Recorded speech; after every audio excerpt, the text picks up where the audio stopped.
Video like जरूर कर लीजिए और ऐसे वीडियो लगातार फ्री में पाने के लिए चैनल को तुरंत सब्सक्राइब कर लीजिए और बेल आइकन को जरूर टैप कर लीजिए ताकि आगे भी सारे वीडियो आपको मिलते रहे। यूट्यूब में फॉलो करते हैं तो प्लीज ये वाला फ्री टेलीग्राम चैनल जरूर ज्वाइन कर लीजिएगा। सारे नोटिफिकेशन सारे अपडेट यहीं पे आते हैं, ध्यान रखिए।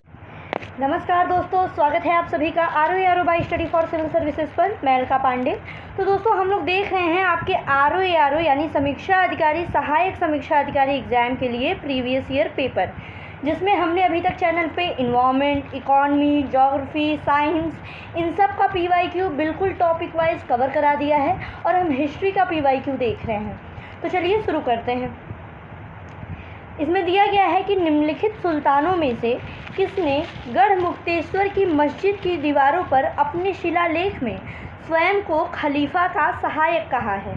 ठीक है, तो कौन सा सुल्तान था जिसने स्वयं को खलीफा का सहायक कहा था? तो वो सुल्तान था बलबन। इसने क्या किया कि गढ़मुक्तेश्वर की मस्जिद की जो दीवार थी उस पर जो शिलालेख है उसमें मेंशन किया है कि वह खलीफा का सहायक है, तो ये बलबन था। फिर है ख्वाजा मोइनुद्दीन चिश्ती शिष्य थे किसके? तो ख्वाजा मोइनुद्दीन चिश्ती शिष्य थे ख्वाजा उस्मान हारूनी के। अगला सवाल, निम्नलिखित हिंदी रचनाओं में कौन सी पहले लिखी गई है? ऑप्शन देखिए कितना अच्छा दिया है, इंद्रावती, पद्मावती, मधुमालती या फिर मृगावती। तो इन सारी हिंदी रचनाओं में सबसे पहले लिखी गई है मृगावती। आगे बढ़ते हैं। निम्नलिखित में कौन भारतीय राष्ट्रीय कांग्रेस की प्रथम महिला अध्यक्ष थी? तो कौन सी प्रथम महिला अध्यक्ष है? तो काफ़ी इजी सवाल है। तो देखिए वो महिला अध्यक्ष थी श्रीमती एनी बेसेंट। ठीक है, आगे निम्नलिखित में से कौन भारतीय राष्ट्रीय कांग्रेस का प्रथम अध्यक्ष था? तो इसके प्रथम अध्यक्ष थे WC बैनर्जी। तो अभी देख लिया आपने, प्रथम अध्यक्ष हो गए WC बैनर्जी और वहीं पहली महिला अध्यक्ष थी श्रीमती एनी बेसेंट। आगे बढ़ते हैं। निम्नलिखित में से कौन भारतीय संविधान की पांडुलेखन समिति का अध्यक्ष था? तो कौन था? वो थे BR अम्बेडकर। फिर अगला सवाल, इंडियन होम रूल सोसाइटी की स्थापना कब हुई?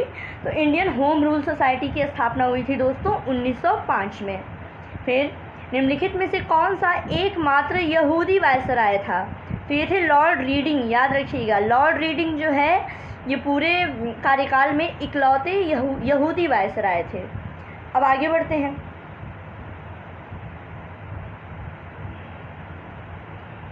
देखिए अगला सवाल दिया गया कि ब्रिटिश सरकार के द्वारा लंदन में नेताओं का प्रथम गोलमेज सम्मेलन कब बुलाया गया था? तो ये था 1930 में। उसी तरह एक सवाल पूछा जाता है कि जो ये तीनों गोलमेज सम्मेलन हुए थे उसमें किस भारतीय ने तीनों में पार्टिसिपेट किया था? तो वो थे BR अम्बेडकर, जो कि तीनों गोलमेज सम्मेलनों में उन्होंने पार्टिसिपेट किया था। अगला, सूची 1 का सूची 2 से मिलान करना है। INC का सेशन है और अध्यक्ष कौन था? तो देखिए अबुल कलाम आज़ाद जो हैं, जो 1940 का रामगढ़ सेशन हुआ था उसके अध्यक्ष थे। सरोजनी नायडू कानपुर 1925। मोतीलाल नेहरू की बात करें तो अमृतसर 1919 और डॉक्टर राजेंद्र प्रसाद बम्बई 1934।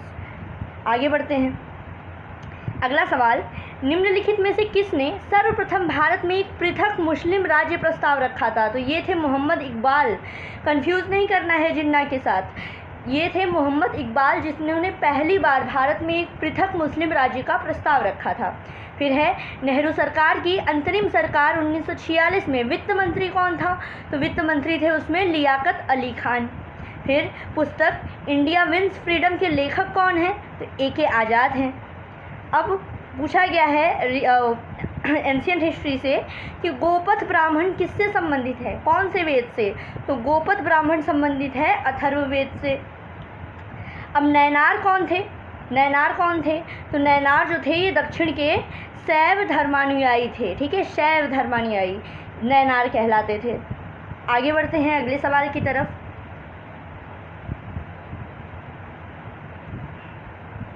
अगला सवाल पूछा गया दोस्तों कि वल्लभी विश्वविद्यालय स्थित था कहाँ पर? तो ये था गुजरात में। हीनयान अवस्था का विशालतम एवं सर्वाधिक विकसित शैलकृत चैत्यगृह कहाँ पर स्थित है? तो ये स्थित है कार्ले में। सप्तपर्णी गुफा कहाँ पर स्थित है? सप्तपर्णी गुफा है राजगृह में। दार समुद्र किस राजवंश की राजधानी थी? तो दार समुद्र जो थी वो होयसल की राजधानी थी। याद रखिएगा, बिल्कुल फैक्ट पूछा गया है, मैं ज़्यादा एक्सप्लेन भी नहीं कर रही हूँ।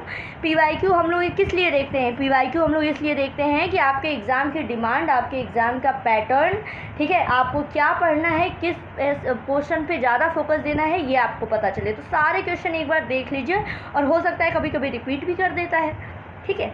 महाभारत मूलतः किस रूप में जानी जाती थी? तो इसको कहा जाता था जय संहिता। महाभारत को मूलतः जो है जय संहिता के रूप में जाना जाता था। किस अभिलेख से ज्ञात होता है कि स्कंदगुप्त ने हूणों को पराजित किया था? तो ये था भीतरी स्तंभ अभिलेख। इससे पता चलता है कि स्कंदगुप्त ने हूणों को पराजित किया था।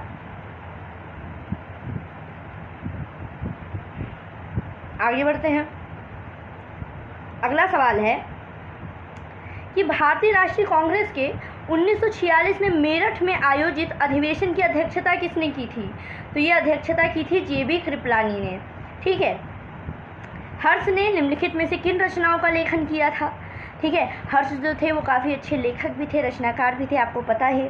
तो ऑप्शन में दिया है प्रियदर्शिका, नागानंद, हर्षचरित और रत्नावली।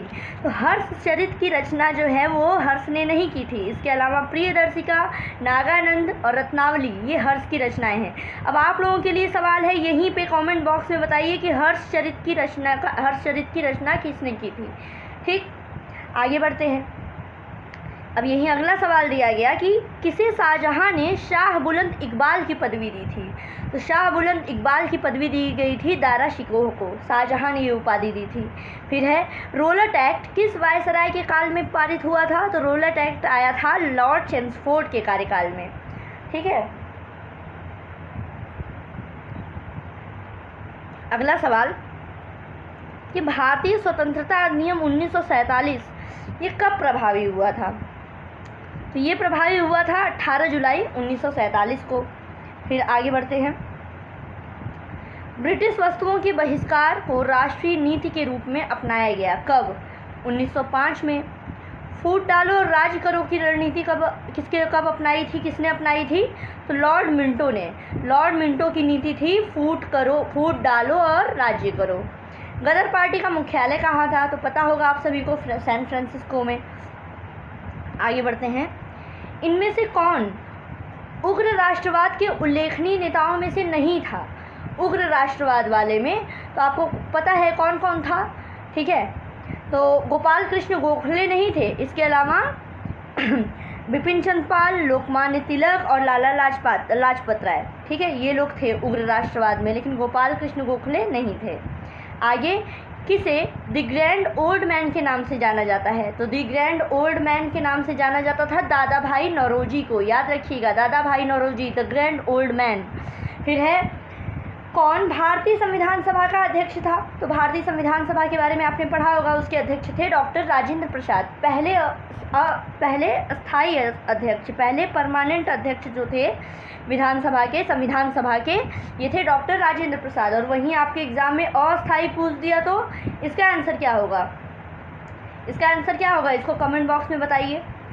आगे बढ़ते हैं। अगला सवाल,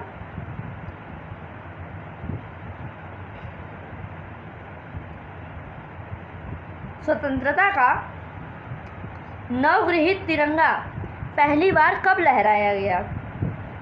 ये लहराया गया था 31 दिसंबर 1929 को, याद रखिएगा। स्वतंत्रता का नवगृहित तिरंगा पहली बार कब लहराया गया? 31 दिसंबर 1929 को। और वहीं भूदान आंदोलन के बारे में पूछा गया है कि भूदान आंदोलन पहली बार सर्वप्रथम किस राज्य में हुआ था? तो ये हुआ था आंध्र प्रदेश में। हड्डी से निर्मित आभूषण भारत में मध्य पाषाण काल के संदर्भ में प्राप्त हुए हैं। कहाँ से? मेहदहा से।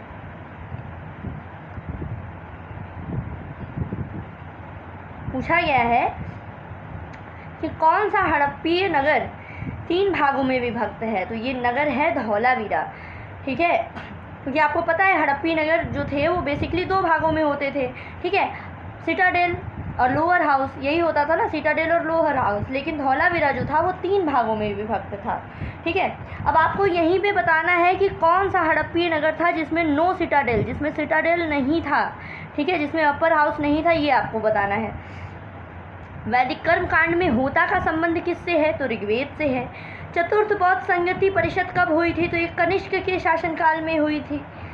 आगे बढ़ते हैं। उस वीर भारतीय राजा का नाम बताइए जिसे सिकंदर ने झेलम के तट पर पराजित किया था। तो ये था पुरुपोरस। ठीक है, ये इतने वीर राजा थे, इन्होंने सिकंदर को झेलम नदी के पास रोक दिया था। लेकिन हाँ, सिकंदर से ये पराजित तो हो गए थे, लेकिन इनकी वीरता से इम्प्रेस होके सिकंदर ने जितनी भी ऑक्युपाइड जितनी भी टेरिटरी थी सब इनको वापस कर दी थी, इनसे इम्प्रेस होकर के। ठीक है, तो ये राजा थे पुरुपोरस। शक संवत प्रारंभ होता है 78 ईसा पूर्व से। ठीक है, आगे बढ़ते हैं। निम्नलिखित में से किस स्रोत में उल्लिखित है कि प्राचीन भारत में दास्तां नहीं थी? तो ये था मेगास्थनीज की इंडिका।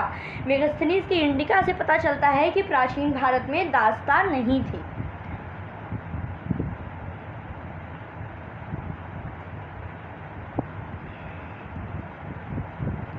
अगला सवाल कि निम्नलिखित तमिल ग्रंथों में किसको लघु वेद की संज्ञा दी गई है?